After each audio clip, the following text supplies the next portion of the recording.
I had always believed that love was about partnership, loyalty, and mutual respect.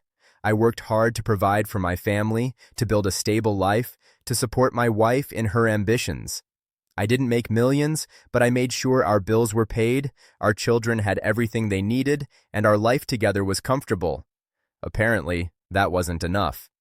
It started with small remarks, comments about my car, my job, the limitations of my income. I brushed them off at first, thinking she was joking or venting, but then, one afternoon, I overheard her talking on the phone with her mother.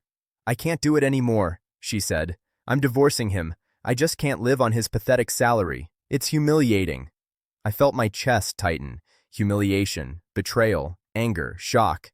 15 years of commitment, support, and loyalty boiled down to one word: pathetic. I didn't storm into her room. I didn't yell. I didn't confront her in front of anyone. Instead, I listened carefully, recorded the date and details, and allowed the shock to turn into clarity. If she thought she could dismiss our life together this way, she had already decided to betray me.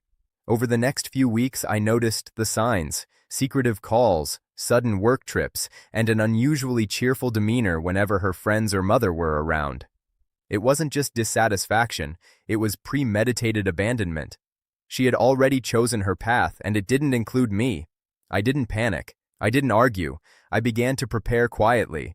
I reviewed our finances, consulted a lawyer, and ensured that I was protected.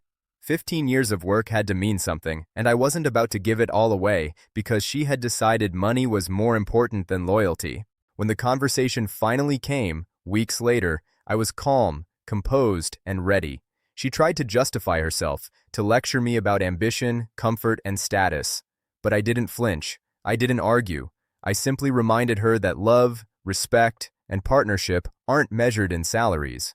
They're measured in trust, loyalty, and shared life. "I see your point," I said softly. "But if this is what you want, I won't stop you. Just know that abandoning our marriage because of numbers, not values, says far more about you than it does about me." Her face went pale. She had expected desperation, begging, humiliation. Instead, I had given her nothing. No argument, no emotional bait, no leverage, only clarity, dignity, and quiet control.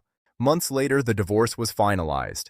She moved out, tried to flaunt her new life, but I had moved on long before she left.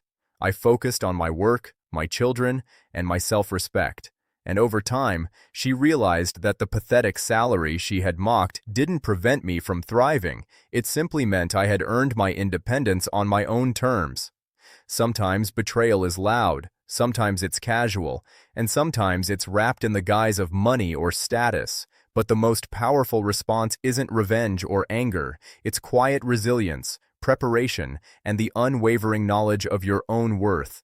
She wanted to leave me because she thought I was beneath her, but in the end, the life I built quietly, with dignity, and without malice, left her realizing too late that loyalty and integrity can't be bought, mocked, or undermined.